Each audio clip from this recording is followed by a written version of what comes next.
말씀 에베소서 1장 22절 23절을 찾도록 하겠습니다.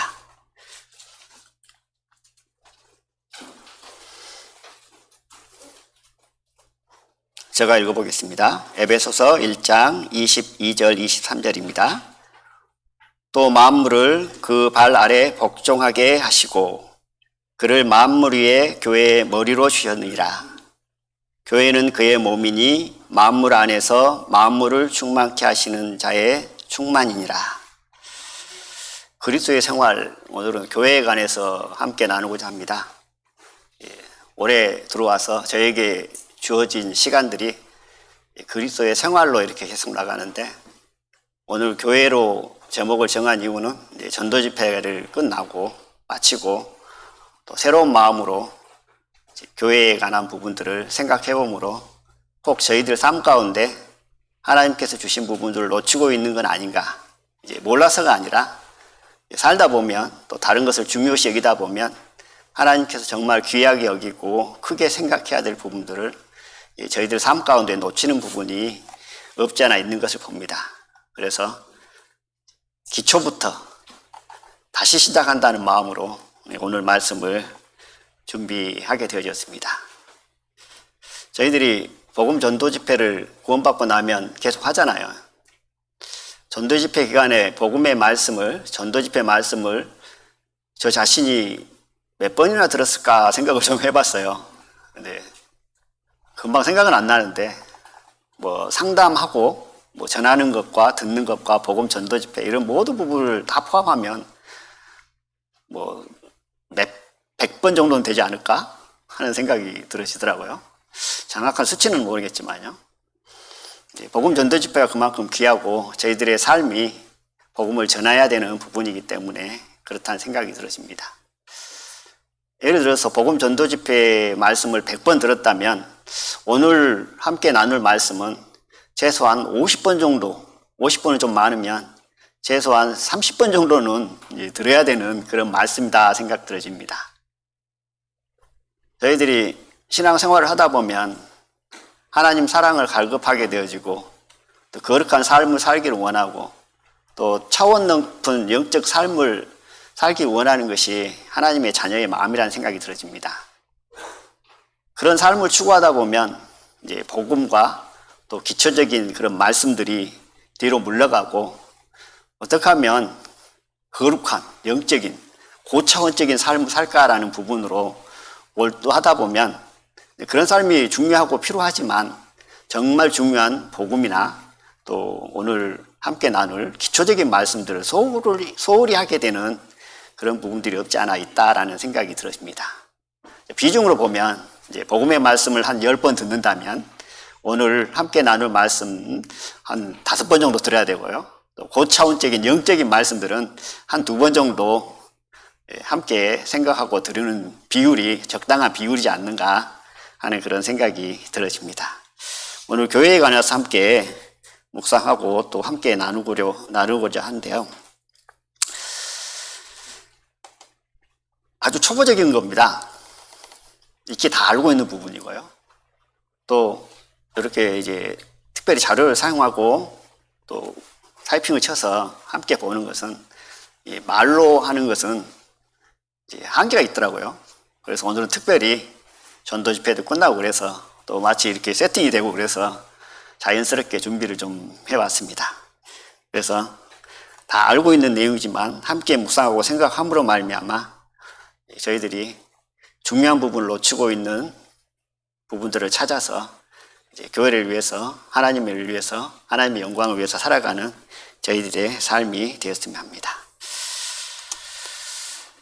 교회에 관한 부분들을 좀 묵상하다가요, 생명길 선교회 사이트를 좀 들어가 봤습니다.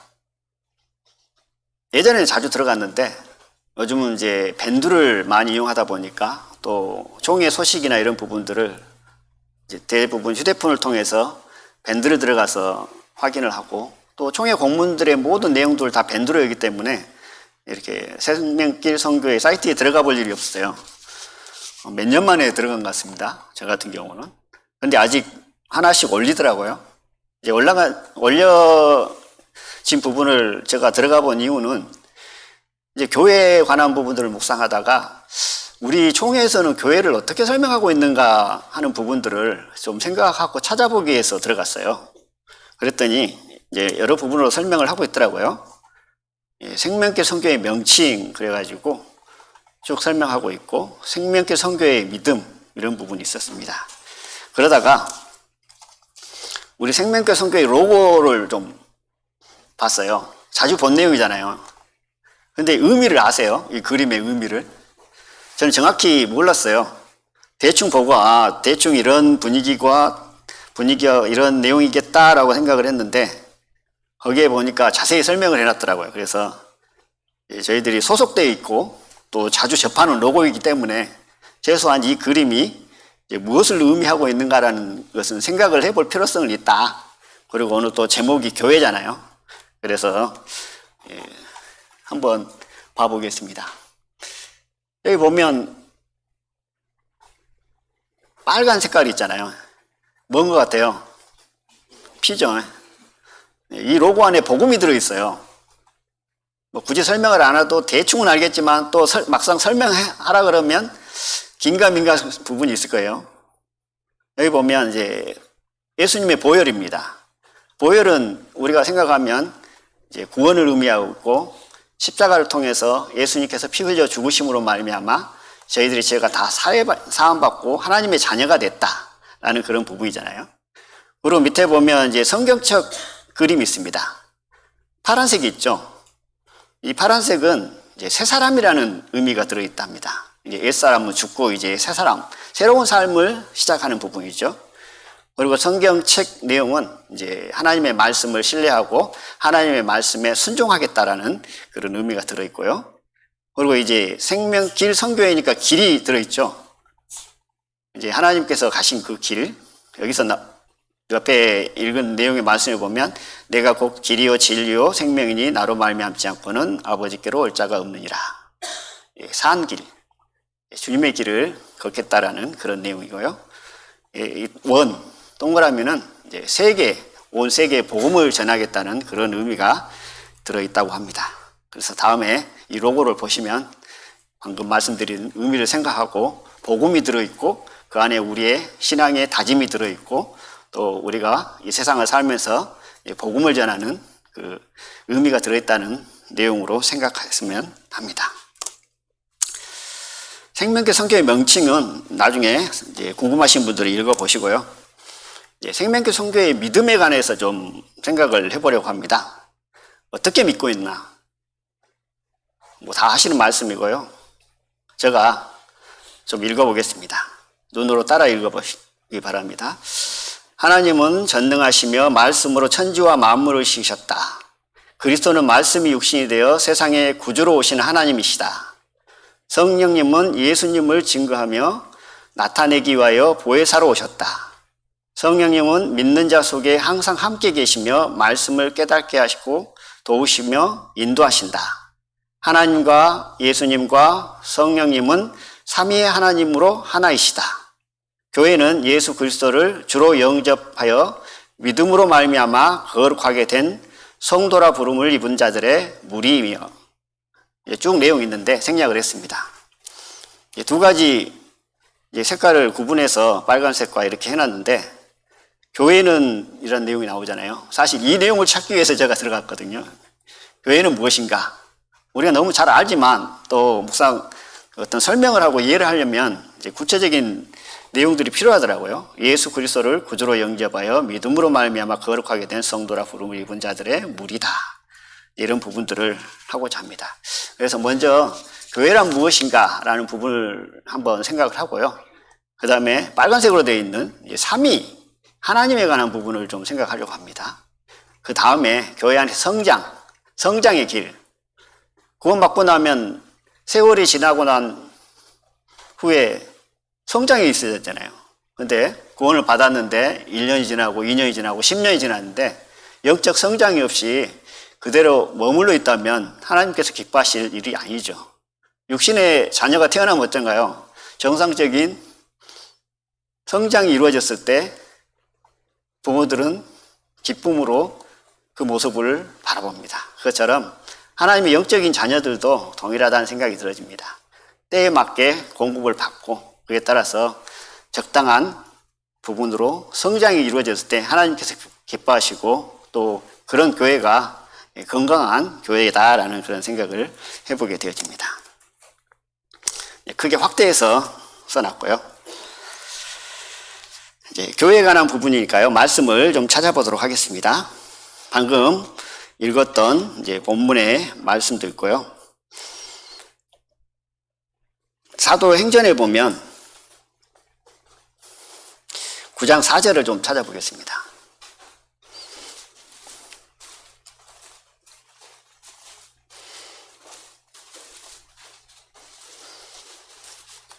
우리가 알고 있는 것처럼 이제 보통 건물을 보고 교회다 교회다 그러잖아요. 의미를 알고 교회다 그러지만 실상 이제 건물은 회당이고 교회라는 것은 이제 사도행전 9장 4절에 보면 중간 내용은 생략을 하고 이제 사울아 네가 어찌하여 나를 핍박하느냐 하시거늘 그럽니다. 사울이 이제 예수를 믿는 이제 그리스도인들을 핍박하기 위해서 이제 가잖아요. 그런데 예수님께서 다메섹상에서 이제 사울을 부르죠. 그러면서 왜 나의 자녀를 핍박하냐 하지 않고 왜 그리스도인들을 핍박하냐라고 말씀하지 않고 어찌하여 나를 핍박하느냐라고 합니다. 그래서 이제 교회를 핍박한다고 가고 있었는데 나를 핍박한다라는 예수님의 말씀이 이 안에 들어있는 것을 봅니다. 갈라디아서 1장 13절에 보면 찾지 마십시오. 내가 이전에 유대교회에 있을 때 행한 일을 너희가 들었거니와 하나님의 교회를 심히 핍박하여 잔해하고 사도 바울은 유대교회에 있을 때 그게 소속되었을 때 하나님의 교회를 심히 핍박했다라고 합니다. 그러니까 하나님의 교회를 핍박한 부분들 이 어떤 그리스도인 사람들 구원받은 무리들 여기에 나와 있는 성도라 부름을 입은 자들의 무리를 이제 교회라고 이렇게 말씀을 하고 있는 것을 보게 되어집니다. 에베소서 1장 22절을 좀 찾아보겠습니다.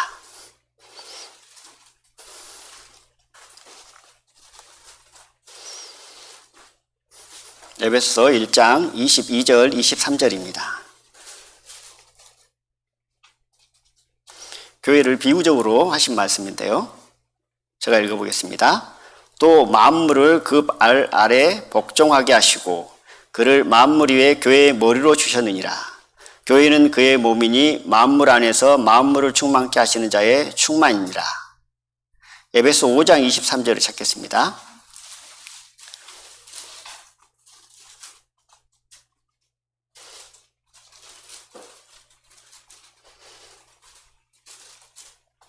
이는 남편이 아내의 머리됨이 그리스도께서 교회의 머리됨과 같으니 그가 친히 몸의 구주시니라.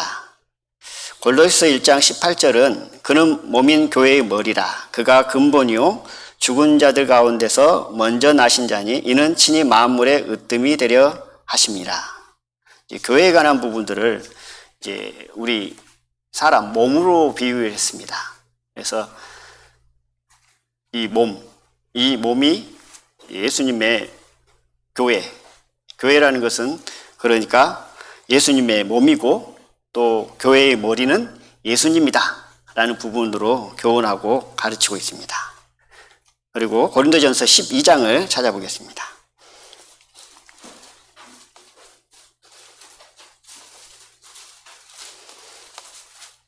12장 12절을 제가 읽어보겠습니다. 몸은 하나인데 많은 지체가 있고 몸에 지체가 많으나 한 몸인과 같이 그리스도도 그러하니라. 지체가 나오죠. 그러면서 12장 27절을 보면 나는 그리스도의 몸이요 지체의 각 부분이라. 나 자신을 보면 이제 우리는 예수님의 몸이고 교회잖아요. 그리고 각자 자신 나를 보면 이제 뭐냐면 많은 지체 중에 이제 많은 지체 중에 하나, 많은 지체 중에 하나다. 이것이 곧 나고 또 교회의 모습이다라고 말씀을 하고 있습니다. 에베소 2장 19절을 찾아보겠습니다.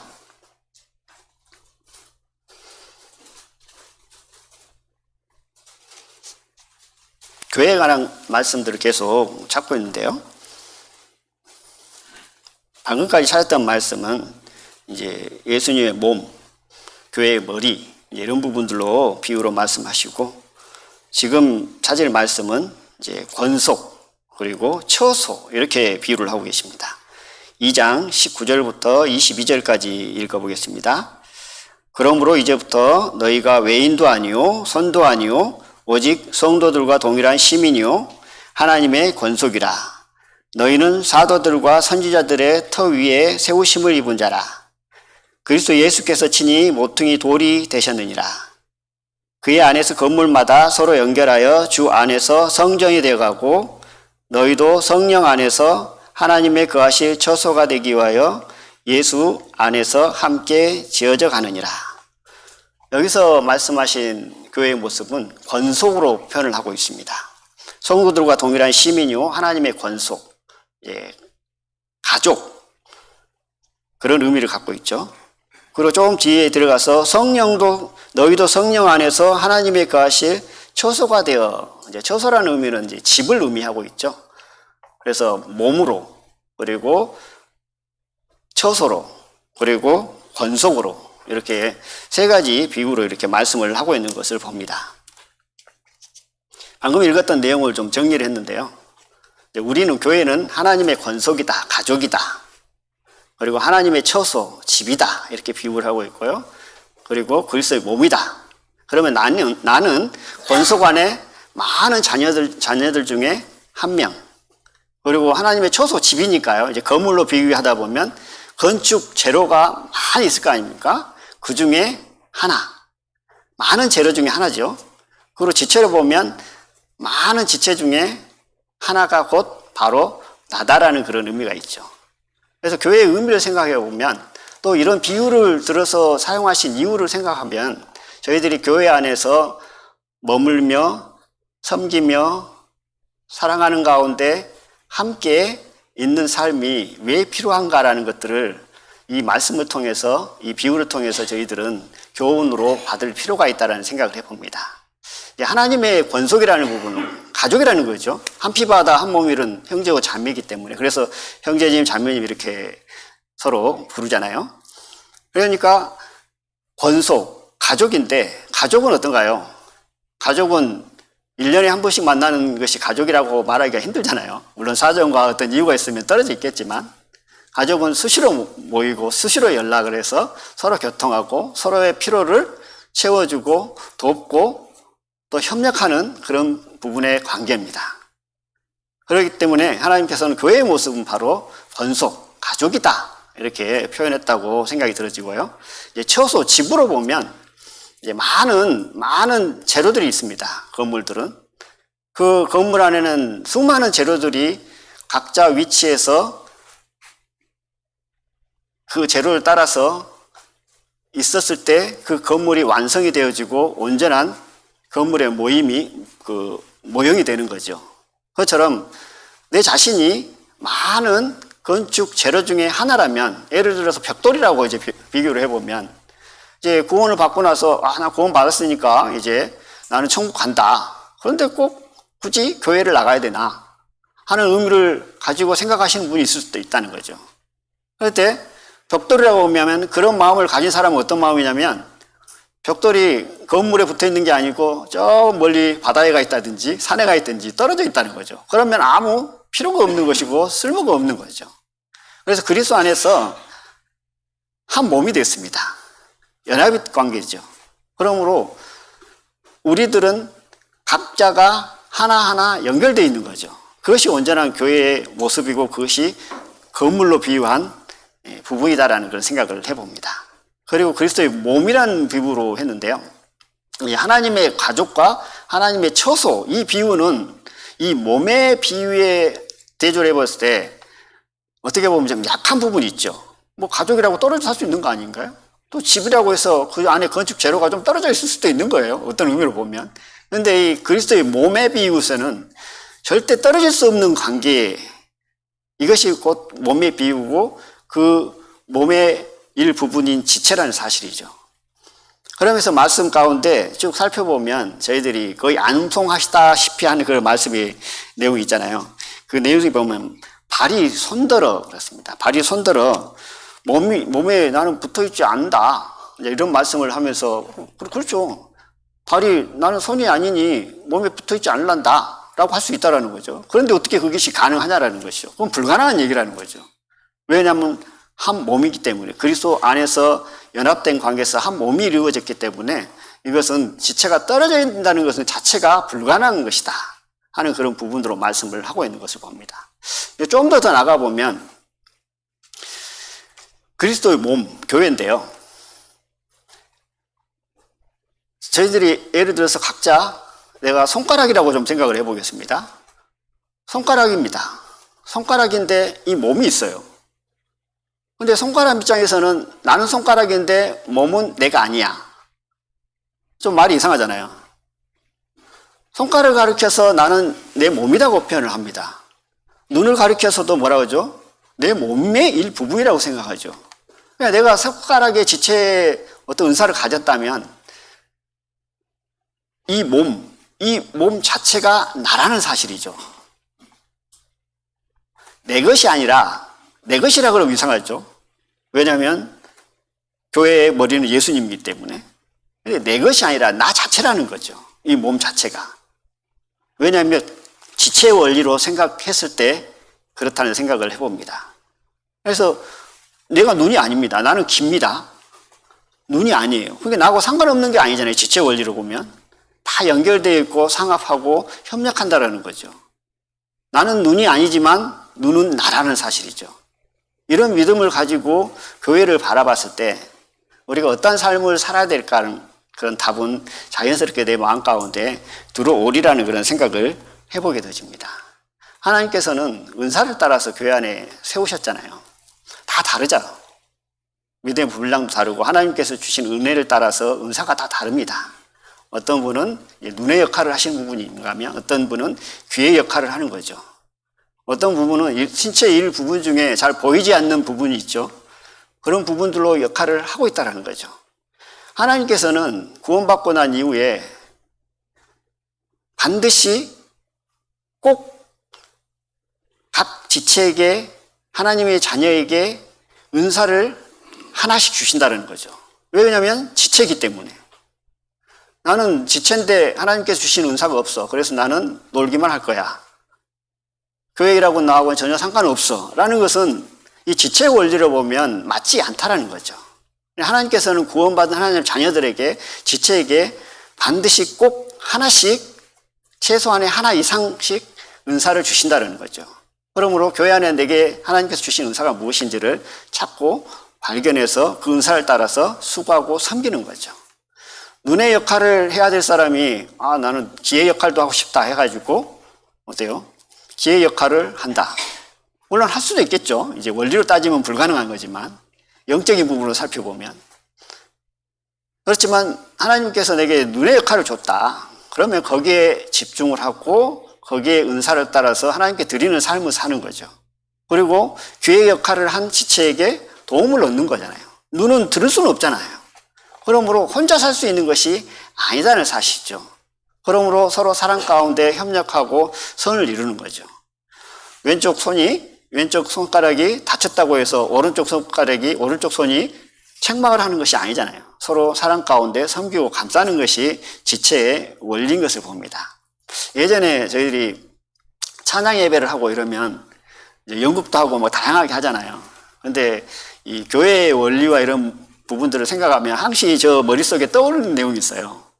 지체의 원리 해가지고 그때 연극 형식으로 막 했던 것이 있는데 별것 아닌 내용이지만 감동이 오게 되어지고 그것이 큰 힘이 되어지고 뭐 10년이 훨씬 넘고 20년이 다 돼가는 내용인 것 같아요. 근데도 마음속에 있다라는 거죠. 그래 나는 지체지. 혼자서는 절대 살 수 없는 것이지. 협력하고 도움을 입어야 되고 또 은사를 따라서 내게 주신 믿음의 분량을 따라서 다른 지체를 섬기는 원리죠. 그러니까 이 몸의 원리는 사실은 지체의 한 부분으로서 서로 섬기는 원리가 들어있는 거죠. 근데 섬길 일이 없다, 교회 와서. 섬길 일이 없다 그러면 지체의 일을 하고 있지 않다라는 거죠. 그러므로 교회 안에 어찌됐든 한 가지 이상의 직분을 맡고 그 일들을 감당하고 나가는 삶이 하나님께서 기뻐하시는 삶의 모습이고 하나님께서 원하시는 부분이고, 그러한 부분들이 되어졌을 때 교회는 든든히 세움을 입는다라는 그런 생각을 해보게 되어집니다. 그래서 교회에 관한 내용은 하나님의 가족이다. 나는 하나님의 권속, 나는 가족이다. 그리고 처소로서 나는 건축 재료 중 하나다. 그러면 내가 어디가 있어야 되고 또 무슨 역할을 해야 될 것인지, 내 몸의 지체로서, 한 지체로서 내가 감당해야 될 부분이 무엇인지, 또 하나님께서 내게 주신 은사가 무엇인지, 그것을 따라 수고하고 헌신하고 협력하여 선을 이루는 삶, 이것이 교회의 모습이고 또 지체로서 품어야 할 마음가짐이며 건축 재료 중에 하나로서 마땅히 행해야 할 내용이다라는 그런 생각을 해보게 되십니다. 다음 내용을 좀 바꿔서요, 하나님의 의가 나옵니다. 하나님의 의. 성경을 보다 보면 이제 하나님의 의라는 내용들이 자주 나오는데요. 로마서 1장 17절을 좀 찾아보겠습니다.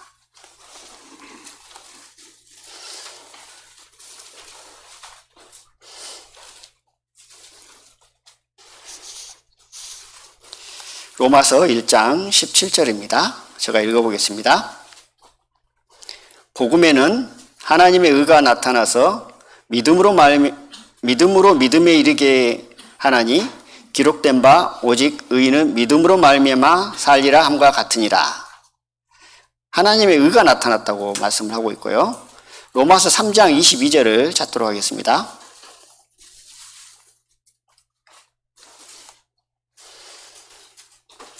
제가 읽어보겠습니다. 곧 예수 그리스도를 믿음으로 말미암아 모든 믿는 자에게 미치는 하나님의 은이 차별이 없느니라. 로마서 10장 3절을 찾겠습니다.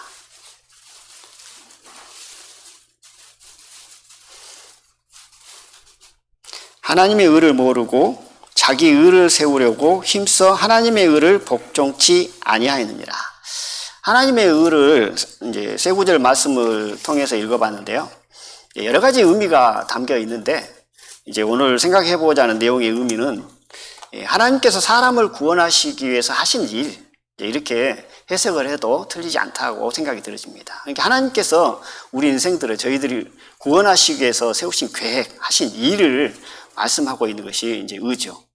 이제 삼위일체 하나님에 관한 부분들을 하기 전에 이제 처음 구원받고 나면 그러잖아요. 하나님께서 저희들 구원하셔서 나 구원받고 천국 간다. 하나님의 선물로 은혜로 구원을 받았다. 근데 이제 믿음 안에서 이렇게 살다 보니까 하나하나 배워가고 나아가다 보니까 이제 삼위일체 하나님에 관한 부분들을 알게 되어지고, 이제 성부로서, 성자로서, 성령으로서의 어떤 그런 역할들이 있는 것을 보게 되어집니다. 그래서 하나님의 의를 좀 나눠보겠습니다. 나눠보면 이렇게 나오더라고요. 성부, 하나님께서 하신 일은 세상을 사랑하사 독생자를 주셨죠. 하나님께서 우리 인생들을 불쌍히 여겨서 구원하시기 위해서 계획하시고 독생자 아들을 이 땅에 보내신 그 사랑입니다. 아버지의 그 사랑. 그리고 두 번째 성자, 예수님의 역할은 죽기까지 복종하셨으니 곧 십자가에 죽으심이라. 저희들이 죄를 사하시기 위해서 십자가에 달려 피 흘려주신 그 사랑. 그리고 성령님의 역할은 뭐냐면 우리에게 은혜로 주신 것을 알게 하심이라. 그러니까 아버지께서 독생자를 이 땅에 보내셨고 예수님께서 십자가에 달려 피 흘려 죽으심을 우리 인생들은 우리 지혜로 알 수 없는 거잖아요. 우리가 알고 싶다고 믿고 싶다고 믿어지는 것은 아니죠. 성령께서 그런 모든 부분들을 알게 하시고 믿게 하시고 깨닫게 하신다는 거죠. 이렇게 하나님의 의는 삼의에 의해서 협력관계 속에서 이루어졌던 것을 보게 되어집니다. 그러면 구원받을 때 한 가지 빠진 것이 있죠. 뭐가 빠졌는가요? 나의 역할입니다. 우리. 그러면 구원받을 때 우리는 뭘 했는가요? 물론 하나님의 선물로 우리가 한 것은 하나도 없었습니다. 오직 하나님의 은혜로죠. 우리가 한 거란 것은 딱 한 가지가 있습니다. 그건 뭐죠? 믿음이다. 믿음. 믿음에 관한 말씀이 나와 있는데요. 복음을 듣고 그 안에서 또한 믿어. 이렇게 말씀을 하고 있고, 믿음의 결국 곧 영혼의 구원을 받음이니라. 에베소 1장 13절을 제가 좀 크게 확대해놨는데요. 다시 제가 읽어보겠습니다. 그 안에서 너희도 진리의 말씀 곧 너희 구원의 복음을 듣고 그 안에서 또한 믿어 약속의 성령으로 인치심을 받았느니라. 우리가 한 일은 믿은 거죠. 하나님의 의를 복종한 겁니다. 구원받지 못한 사람들 중에 하나님의 의를 끝까지 순종하지 않고 불순종한 거죠. 복종했다는 것은, 하나님의 의에 순종하고 복종했다는 것은 그 하나님께서 이루어진 일들을 믿었다는 의미고, 믿음을 가지고 구원을 받았다는 거죠. 그래서 너희 구원의 복음을 듣고 그 안에서 또한 믿어. 믿고 나니까 어떤 역할들이 일어났는가요? 성령으로 인치심을 받은 거죠. 이런 순서로 해서 저희들이 하나님의 의를 통해서 구원을 받았다는 사실을 우리가 마음 가운데 믿고 살아가는 삶이 필요하다. 어제 잠깐 몇 형제님들하고 교제를 하는데 예정론하고 자유우주론에 대해서 잠깐 막 얘기를 했어요. 한 번은 예정론 쪽에 관한 부분들로 모든 것이 다 하나님이고 내가 믿고 싶어서 믿었냐? 하나님께서 믿게 해주셨으니까 믿은 거 아니냐? 맞습니다. 그런데 또 좀 더 나가보면, 그러면 믿고 싶어서 믿은 것 아니면 다른 사람 믿기 싫어했던 많은 사람들은 그러면 누구 책임인가요? 그 믿음을 안 준 하나님 책임인가요? 그러니까 이게 예정론과 자유우주론을 이렇게 대립해보면 항상 분쟁이 있습니다. 2000년 역사 동안 어느 것이 정확하게 맞다라고 얘기한 것이 없죠. 하나님께서 주신 그 은혜의 분량을 따라 정말 어떤 형제님처럼 모든 것이 하나님의 은혜다. 하나님께서 믿게 하셨고 또 인도하시지 아니었다면 나는 믿을 수 없고 세상 사람들과 똑같이 살아갈 수밖에 없는 연약한 사람이다 라는 부분으로 믿는다면 그것이 은혜인 거죠. 그 자체가. 그것이 힘이고. 왜냐하면 이 믿었다라는 그 자체 안에는 잘못 해석을 하게 되면 믿음, 공로가 들어가 있는 거잖아요. 나의 공로가 들어가 있습니다. 내가 믿었으니까 구원받았지 라는 의미로 하면 믿음 자체에 내 공로가, 내 노력이 들어있는 거죠. 그러나 이 믿음 또한 하나님께서 주셨고 또 도구로 사용한 부분으로 받아들이고, 우리가 이 구원을 생각할 때, 하나님의 의를 생각할 때 모든 것이 다 하나님의 은혜고 하나님께서 허락하셨고 하나님의 선물로 주셨다는 그 믿음으로 나가는 삶이 우리 삶 가운데 필요하겠고, 예정론이 맞냐 자유우주론이 맞냐라고 논한 부분도 중요하겠지만 그보다 더 중요한 것은 하나님의 선물로 값없이 구원받은 하나님의 은혜를 묵상하고 생각함으로 또 그 은혜의 힘으로 말미암아 복음을 전하는 저희들의 삶이 저희 삶 가운데 필요한 부분이다라는 생각을 해봅니다. 이 삼위일체에 관한 부분을 하려고 하는데요. 왜 그러냐면 처음에 저희 사이트에 들어갔잖아요. 빨간색으로 글이 써져 있었습니다. 근데 제가 빨간색으로 해놨는데 저희 사이트에 보면은 짙은 색으로 해놨더라고요. 유독 강조를 해놨습니다.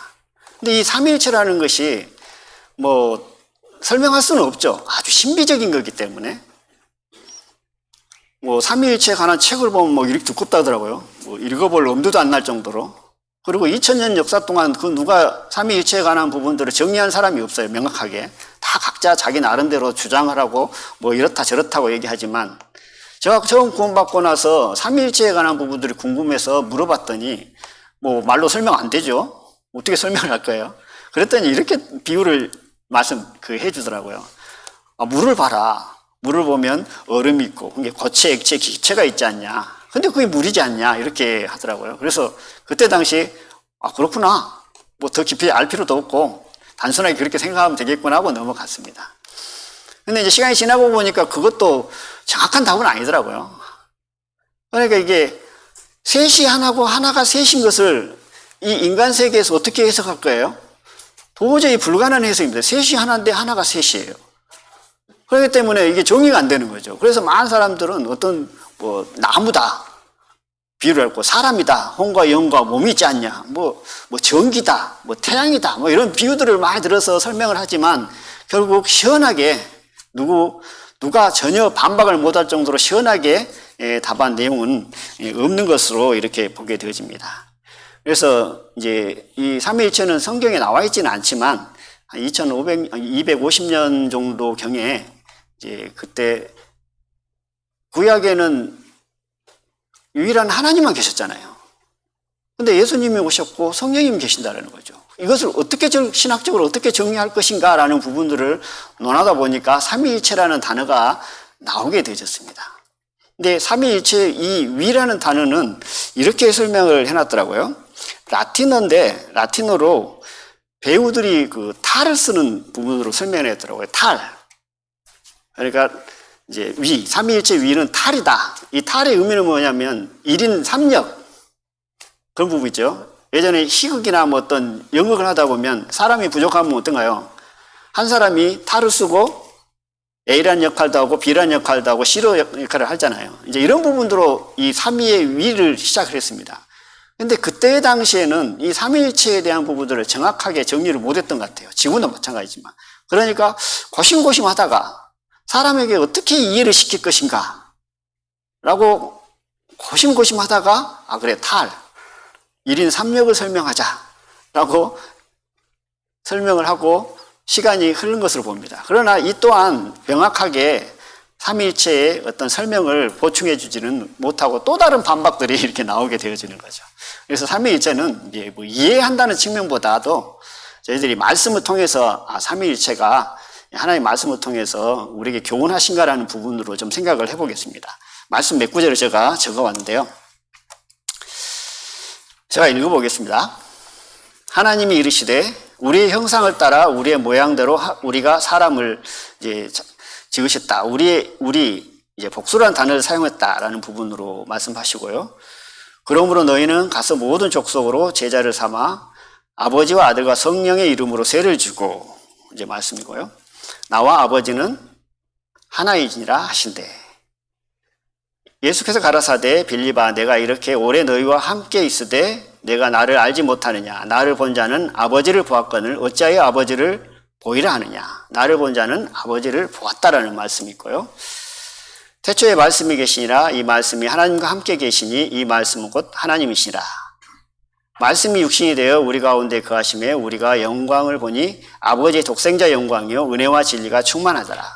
본래 하나님을 본 사람이 없으되 아버지 품속에 있는 독생하신 하나님이 나타나셨느니라. 베드로 가르되 아나니야 어찌하여 사단이 내 마음에 가득하여 내가 성령을 속이고 땅값 얼마를 감추었느냐. 내 땅이 그대로 있을 때에는 내 땅이 아니며 판후에도 내 임의로 할 수 없더냐. 어찌하여 이 일을 내 마음에 두었느냐. 사람에게 거짓말한 것이 아니오 하나님께 한 것이라. 성령을 속였다. 하나님께 거짓말했다. 이제 성령은 하나님이시다라는 부분이고요. 이제 한 장소에 예수님께서 요한에게 요단강에서 세례를 받고 난 이후의 모습이죠. 예수께서 세례를 받으시고 곧 물에서 올라오실새 하늘이 열리고 하나님의 성령이 비둘기같이 내려 자기 위에 임하심을 보시더니 하늘로서 소리가 있어 말씀하시되 이는 내 사랑하는 아들이요 내 기뻐하는 자라 하시니라. 예수께서 세례를 받으시는 예수는 성자, 성령, 비둘기같이 임하시고 내 기뻐하는 자라 하나님께서 성부로 이렇게 말씀하시는 많은 내용을 통해서 삼위일체 하나님을 저희들은 가르치고 이제 보고 믿고 있습니다. 근데 이게 설명할 수 없는 거잖아요. 대충 그렇다라는 거죠. 그래서 고심하다가 그래도 좀 더 이왕 했으니까 좀 이해를 돕기 위해서 다른 모임들 어떻게 삼위일체를 해석하는가. 대부분 이제 그 교회가 이단인지 아닌지 확인하려면 이단을 연구한 사람들이 가장 먼저 어디를 가냐면 그 모임의 홈페이지를 갑니다. 사이트를 가서 뭘 가장 먼저 확인하냐면 삼위일체를 어떻게 해석하는가라는 부분들을 봐요. 그래서 삼위일체를 정확히 해석하지 않고 있으면 그 모임은 무조건 이단 이렇게 취급을 합니다. 가장 쉬운 방법 중에 하나죠. 그 모임이 이단인지 아닌지 확인하는 가장 좋은 방법, 가장 쉬운 방법. 모든 것은 알 수 없지만 그렇기 때문에 삼위일체라는 것을 우리는 이해는 못해도 우리는 이렇게 믿고 있습니다라는 것을 이제 알고 마음 가운데 새기고 있어야 된다라는 생각을 해봅니다. 그래서 좀 비교를 좀 해봤는데요.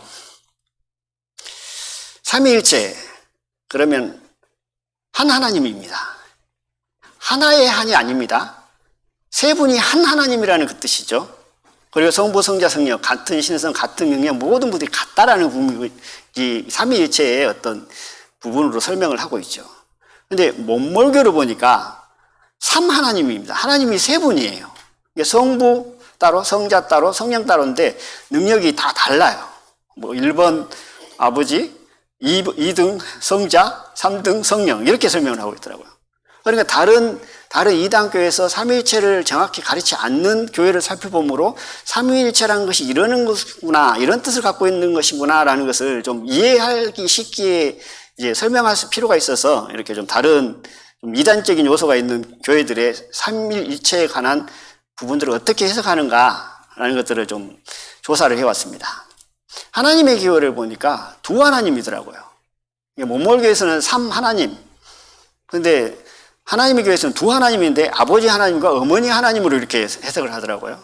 물론 제가 여기에 기록한 내용이 정확한 것은 아닐 수 있습니다. 왜냐하면 그냥 거기에 들어가서 일부분만 보고 나왔기 때문에. 그러니까 이거 100% 맞다라고 생각하지 마시고 그냥 참고를 하는데 삼위일체 하나님은 이제 이런 것인데 저렇게 해석을 하면 다른 해석이로구나라는 것들을 좀 생각하시고 인지를 하면 좀 이해하기 쉽겠다라는 생각이 들어서 지금 적어왔습니다. 유대교와 여호와 증인을 보니까 이제 단신, 그러니까 하나님 한 분이신데 예수님은 사람 인정하지 않잖아요, 유대교에서. 여호와 증인, 성령은 어떤 기운으로 이렇게 해석해 버리는 것을 봅니다. 우리 신천지는 이제 동일하게 단신 하나님인데 초림 때는 하나님의 영이 예수님에게 임했다. 그런데 재림 때는 이 하나님의 영과 예수님의 영이 어디로 임하냐면 이긴자가 누구죠? 이만희에게 임한다. 뭐 임했다 그런 건지 임한다는 건 모르겠습니다. 이렇게 해석을 하고 있는 것을 봅니다. 그러므로 이 삼위일체를 명확하게 이해는 못했다 할지라도 저희들이 어떤 것이 잘못되어졌고 어떤 것이 맞다라는 것을 해석하게 되면 혹시 이제 이런 부분들을 접하게 되어지면 저희들이 쉽게 설명을 못해도 아니다라는 것은 우리가 알 수 있겠다라는 그런 생각을 해봅니다. 그래서 이제 이단들을 이렇게 보면 대부분 한 하나님인데 그 영이 내게 임해버렸다라는 것으로 대부분 시작을 하더라고요. 그래야지 어떤 신격이 되어지잖아요. 대부분 이단들이 그런 것 같습니다. 그러나 지금 뭐 신천지 같이 뭐 초림 때는 예수님에게 임하고 재림 때는 나중에 뭐 이만희한테, 그러면 좀 더 나아가면 또 뭐 이만희 말고 또 다른 사람에게도 임할 수 있는 거 아니에요? 그럼 갖다 붙이기 나름이니까. 그런데 이런 요소들이 이단의 어떤 그 기본적인 틀이고 그런 형태로 신격화시켜서 많은 사람들을 혼미케 하는 그런 부분으로 있는 것을 봅니다. 그래서 저희 몸은 삼위일체 하나님, 하나의 하나님이 아니라 한 하나님, 세 분이 한 분이다. 한 하나님, 성부, 성자, 성령, 같은 신성, 같은 능력을 갖고 있음을 저희들이 이제 믿고 있고요. 또 확인해 봤습니다. 시간이 많이 지나가지고 말이 점점 빨라지는데 하여튼 한때까지 하고 마치도록 하겠습니다.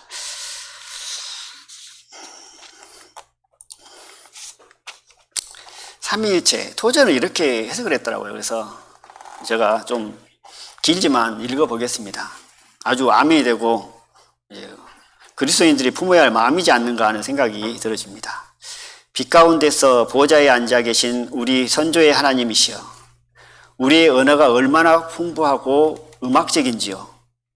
그런데 주의 기이함을 말하려 하면 우리의 언어가 얼마나 초라해 보이고 우리의 언변이 얼마나 조잡해 보이는지 모릅니다.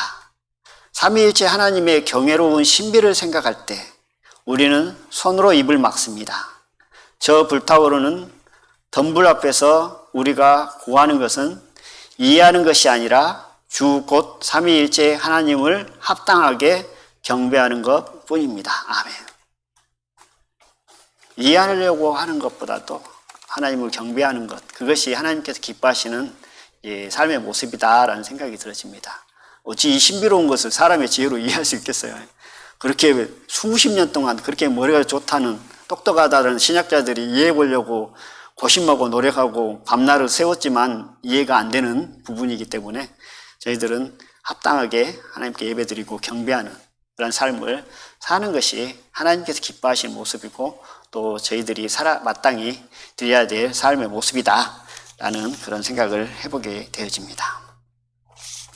교회 이제 안에 구원받고 들어오면 뭐 구원받은 지 1년이 됐든 2년이 됐든 저희들은 영적으로 성장하기를 원하잖아요.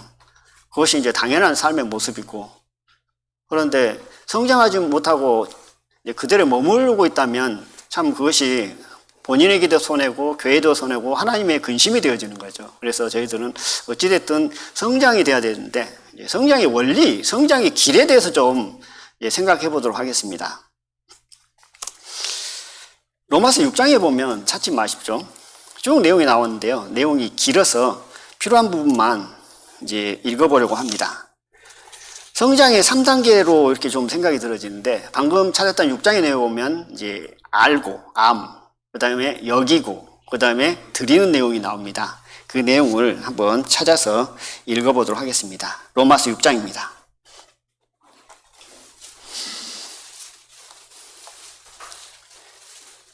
로마서 6장 6절,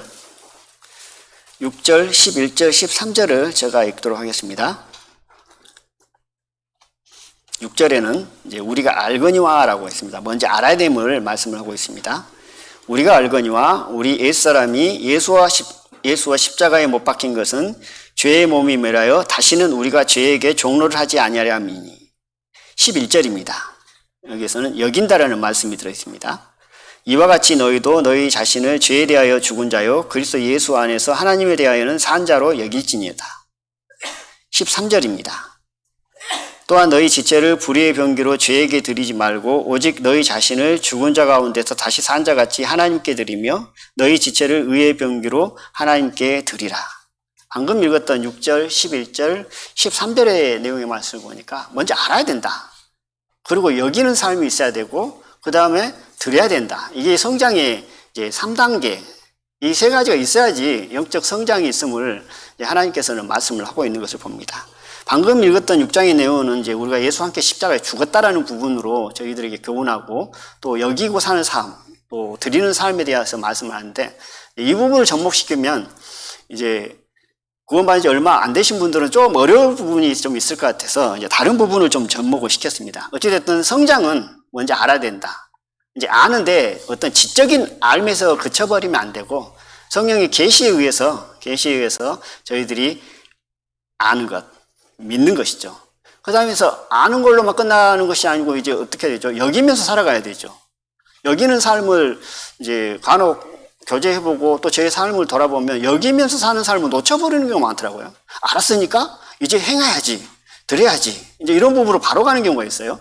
그런데 알았다면 반드시 여기는 사람들이 있어야 되는 거죠. 여겼을 때 은혜가 오고 힘이 되어지고 그 가운데 하나님의 지혜와 많은 보화가 보여주고 또 능력으로서 나갈 수 있다는 거죠. 그래서 알고 여기고 그리고 드리는 삶. 이 3단계, 이 세 가지가 있어야지 우리 삶 가운데 영적 성장의 어떤 길이 열린다라는 생각이 들어집니다. 근데 지적으로만 알려고 하는 사람들은 어떻게 해요? 많이 아는 것 같지만 여기고 드리는 삶이 없으면 지식의 성장에 있을 뿐이죠. 그러니까 이 세 부분이 반드시 항상 동반되고 이루어졌을 때 하나님께서 기뻐하시는 삶이 되어지고 또 영적으로 더 성장되어서 하나님께 나아갈 수 있다라는 그런 생각을 해보게 되어집니다. 적용을 시켜보겠습니다.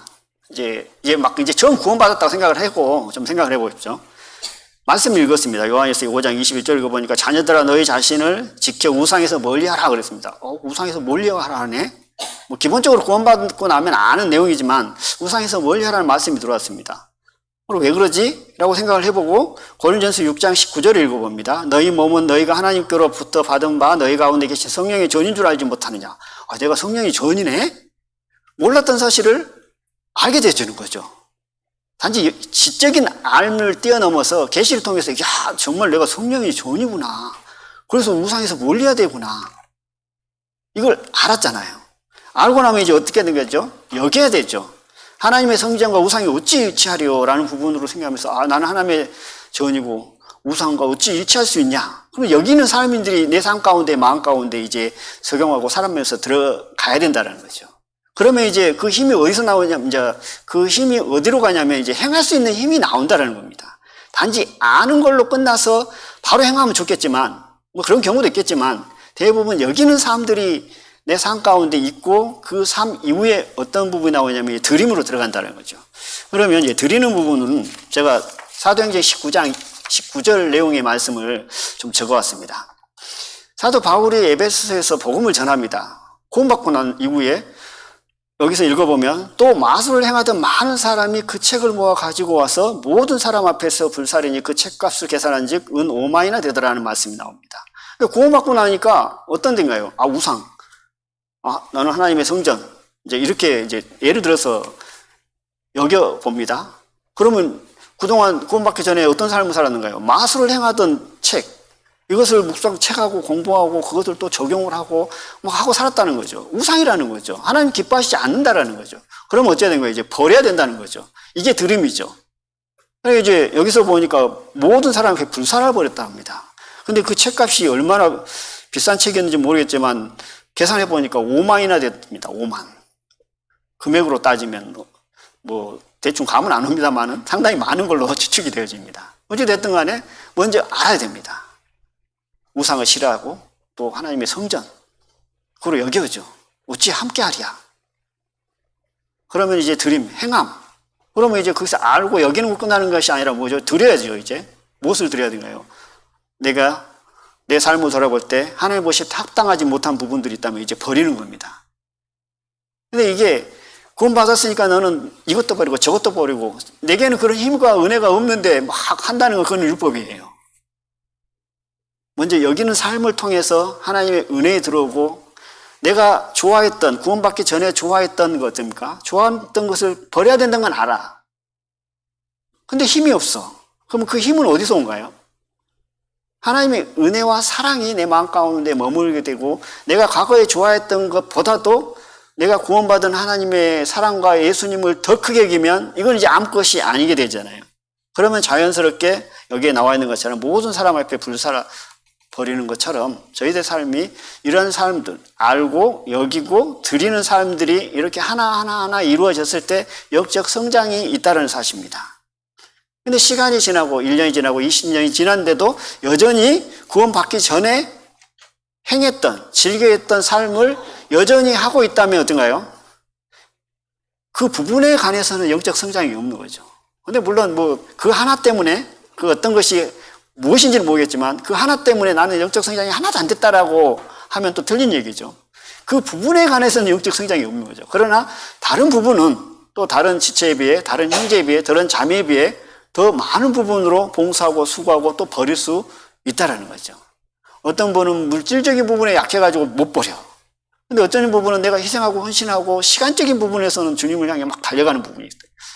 그러니까 은사를 따라서 하나님의 주신 믿음의 분량을 따라서 다 다른데 어찌됐든 간에 믿음의 성장이 있다는 것은 과거에 하나님 보시기에 합당치 못한 삶을 살았다면 알고 여기고 드림으로 버림으로 하나님의 은혜를 입고 하나님 안에서 영적 성장이 이루어진다라는 그런 생각을 해보게 되어집니다. 성장의 주체는 이제 하나님이시다. 하나님이 자라게 하시는 것이다. 라는 부분으로 말씀을 하고 있고요. 이제 영적 성장에 관한 부분들을 좀 말씀드리는 가운데 좀 더 생각해야 될 부분들이 있어서 제가 이렇게 좀 정리를 해왔습니다. 죄에 관한 부분인데요.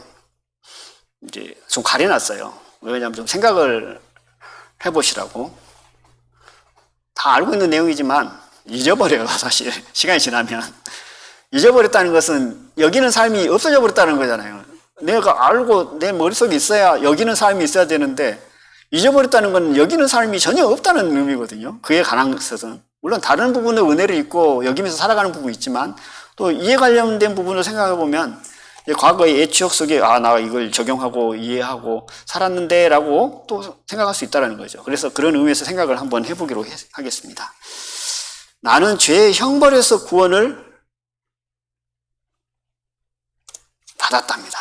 그렇잖아요. 저희들이 예수 그리스도의 보혈로 말미암아 구원을 받았습니다. 그런데 죄에서 구원받았다라고 하는 의미보다도 죄의 형벌에서 구원받았다는 의미가 더 정확한 표현이죠. 죄의 형벌은 뭐냐면 죄 때문에 지옥 가게 됐잖아요. 지옥 가게 됐는데 천국 갈 수 있는 그 구원을 의미하였죠. 그래서 죄에 관한 부분은 나는 죄의 형벌에서 구원을 받았다. 그런데 나는 죄의 권세로부터 이제 뭔가요? 저는 이렇게 이제 뭐 여러 가지 표현을 할 수 있는데요. 답은 맞습니다. 근데 저는 이렇게 적어왔습니다. 벗어나고 있다. 죄의 권세로부터 벗어나고 있다. 왜냐하면 이제 현재 진행형이잖아요. 구원받고 난 이후에 저희들은 죄의 권세로부터 벗어나고 있는 거예요. 너희 구원을 이루라. 진행형입니다. 완료형이 아니죠. 현재 우리가 주님 앞에 가는 그날까지 권세로부터 벗어나는 과정, 그것을 곧 거룩한 삶, 성화된 삶 이렇게 표현을 하기도 하잖아요. 그 다음에 이제 세 번째, 나는 죄의 존재로부터 구원을 받게 된다. 이거는 이제 예수님께서 재림하시면 우리가 주님 앞에 가면 이제 완전 죄의 존재에서 완전히 이제 구원인 거죠. 이제 벗어난 게 있죠. 구원을 받게 되는 거죠. 끝난 거죠. 죄에 관해서. 천국에 가면 죄가 없잖아요. 그러나 이 세상에 있는 동안은 죄의 권세와 죄에 존재하고 있다는 거죠. 그래서 구원받은 자녀들이 구원받고 나면 죄에 관해서 끝나버린 게 아니고 죄의 형벌에서는 끝났습니다. 이제 천국 가니까. 그러니까 죄를 짓더라도 죄의 형벌에서 끝났으므로 거기에 대한 두려움으로 살아가는 게 아니죠. 이 죄 또한 하나님께서 사주셨다. 하나님 은혜로 나가는 거잖아요. 그런데 여전히 죄는 존재를 하고 있습니다. 여전히 잔당들이 남아있는 거죠. 그러면 그 권세로부터 벗어나기 위해서 우리가 말씀을 보고 기도를 하고 영적 삶을 살고 예배를 드리고 찬양을 드리고 하나님 기뻐하신 삶이 무엇인가를 확인하고 그런 삶을 사는 것이 죄의 권세로부터 이제 벗어나고 있는 거죠. 그리고 언제 오실지 모르겠지만 주님이 오시면 그날 우리는 죄의 존재로부터 구원을 받습니다. 죄에서 이제 완전히 해결되고 끝나는 거죠. 이제 이것이 죄의 세 가지 면이다라는 부분으로 말씀을 드릴 수 있고요.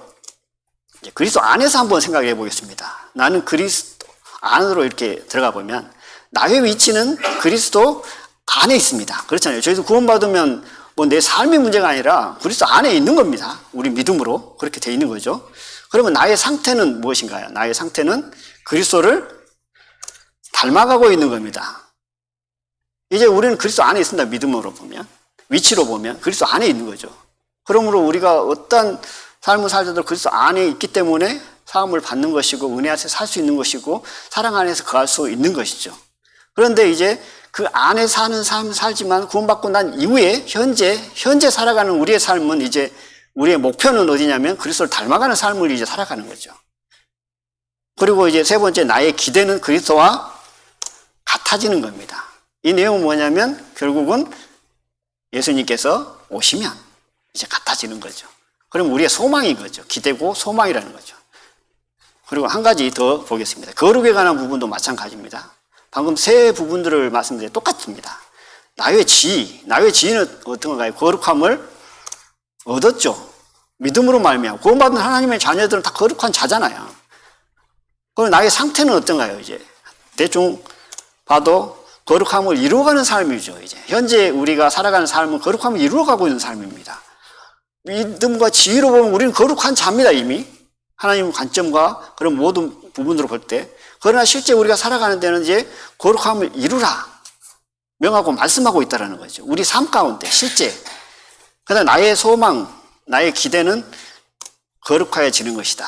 이 또한 이제 우리가 예수님께서 오시면 이제 거룩해지는 부분으로 이제 종결이 되어지는 거죠. 그러니까 천국에 가면 이제 뭐만 남는가요? 하나님의 사랑만 남는 거잖아요. 믿음도 필요 없고 소망도 필요 없는 겁니다. 이제 우리가 천국 가버리면 죄도 다 끝난 것이고 거룩함을 이루려고 막 노력할 필요도 없는 것이고요. 이제 성장의 길을 말씀드렸는데 그 내용 보면 암과 역임의 드림인데 방금 세 가지 내용을 접목을 시켜서 한번 봐보겠습니다. 암과 역임. 나는 죄의 형벌에서 구원을 받았고 나는 나의 위치를 보면 그리스도 안에 있고 나의 지위를 보면 거룩함을 얻었습니다. 그래서 구원을 받은 사람이고 그리스도 안에 있는 사람이고 거룩함을 얻은 사람입니다. 그러니까 내 위치와 내 지위와 나의 어떤 부분들을 보면 믿음을 보면 다 이것이 이루어지는 거죠. 우리는 그리스도 안에 예수님 함께 앉아있는 삶을 사는 것이죠. 그것이 곧 이것을 통해서 안식을 누리는 삶이라고 할 수 있다고 생각이 들어집니다. 그러면 이제 안걸로 끝난 것이 아니라 뭐랬죠? 여겨야 된다 그랬잖아요. 내가 구원 받았지. 나는 이제 구원 받았어. 나는 그리스도 안에 있는 사람이야. 나는 거룩한 자야. 하고 여기는 삶이 필요하다는 거죠. 그러면 안고 난 다음에 여기고 난 다음에 또 하나 중요한 게 뭐냐면 바로 드림이라면서 여기면서 드리는 삶이 필요하다는 거죠. 나는 죄의 권세로부터 벗어나야 돼요. 거룩함을 이루어가고 있어야 되고 그리스도를 닮아가는 삶이 우리 삶 가운데 있어야 된다는 겁니다. 나는 거룩한 자가 아니냐. 나는 이미 거룩한 자인데 하고 그냥 막연히 지나는 게 아니고 하나님께서는 거룩한 삶, 성화를 우리에게 요구하고 계시고 하나님께서 내가 거룩하니 너희도 거룩하라. 거룩하라는 것은 완결형이 아니고 진행형이잖아요. 우리 삶 가운데 하나님의 그 은혜를 생각하고 하나님께서 거룩하니 나도 거룩하라. 죄와 싸우되 피의까지 정결하고 깨끗한 하나님의 앞에 도구로 사용받기 위한 그런 부분들로 제 삶 가운데 있어야 되는데 이런 부분들이 우리 정리가 안 된 상태에서 보면 이제 여기는 부분, 하나님께서 우리에게 믿음으로 주신 부분, 지혜로 주신 부분, 위치로 주신 부분을 내가 그렇게 마치 사는 것처럼 그냥 위로 삼고 살아가는 부분이 없지 않아 있다. 그것은 우리에게 믿음으로 주신 것이고 또 그것을 여김으로 말미암아 우리가 방금 드림의 어떤 힘을 얻기 위한 근원이 되게 한 부분이지 결코 우리 현재 실제 삶 가운데 내가 거룩한 자가 아니라는 거죠. 실제 삶 가운데는. 믿음으로 위치가 그렇다는 거죠. 너의 위치가 그러니 너가 거룩한 삶을 살아라는 거지. 위치가 그런데 현재 삶 가운데 내가 거룩한 자로 그 생각을 하고 나는 거룩한 자다. 실제로는 삶을 돌아보면 죄를 물 마시는 듯 지는 삶일 수도 있는데요. 이제 그런 부분들로 정리를 하고 살아갈 필요성이 있다라는 생각을 해봅니다. 이제 그리스도 안에서 세 가지면은 지난번에 했는데 이제 이거 하고 마치도록 하겠습니다.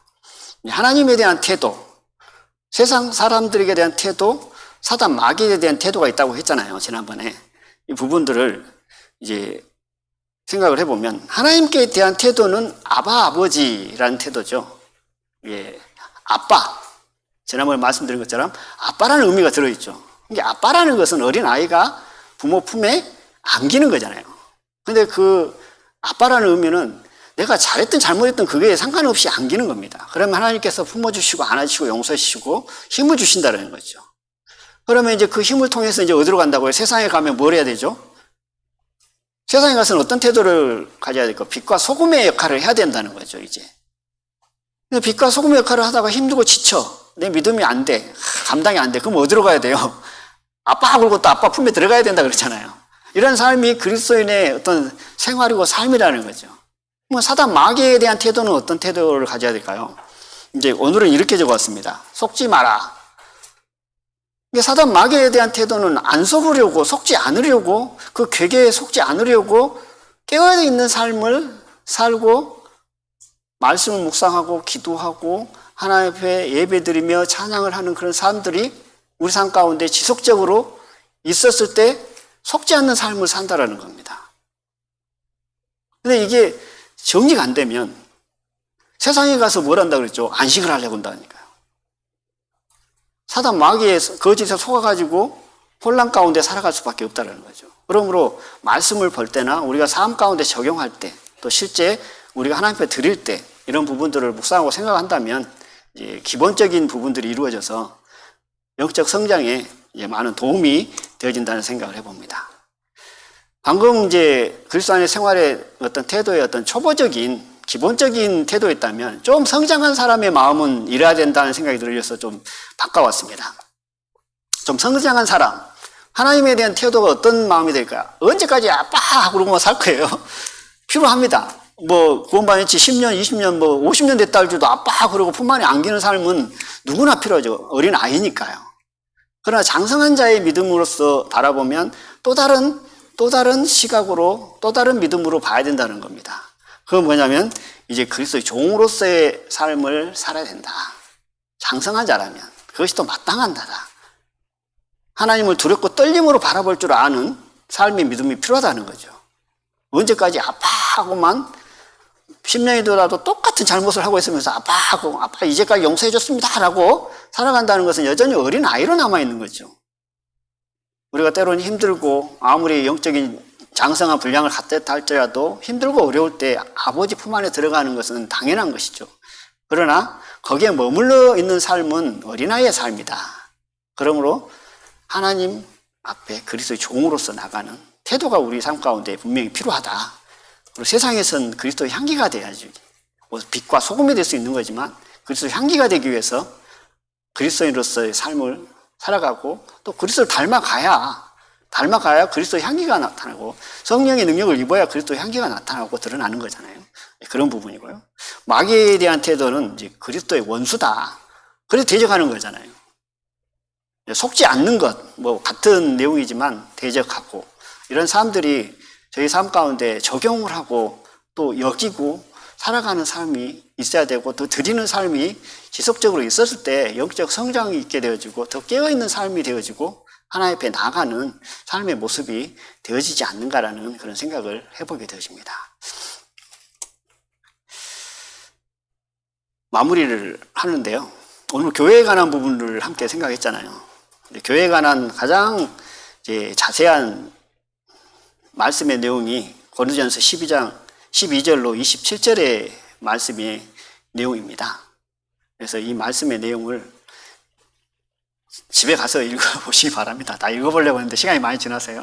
집에 가서 읽어보시고, 물론 뭐 거의 다 암송하고 있는 내용이지만 암송했다고 해서 저희들이 뭐 생각 안 하고 여기지 않으면 그러잖아요. 다 잊어버리는 거죠. 모르는 거나 똑같죠. 여기며 살지 않으면. 그래, 여기야 또 저희들이 그 말씀을 따라 드릴 수 있는 거잖아요. 그래서 저희 삶 가운데 늘 기도하고 또 말씀을 묵상하고 또 예배 드리고 이 마지막 때에 모이기를 힘쓰므로 말미암아 하나님께 영광이 되어지고 또 교회 안에서 성장이 이루어지고 또 교회가 하나님 앞에 더 기이 쓰임받는 저희들이 됐으면 합니다. 이상 마치고 기도 드리겠습니다.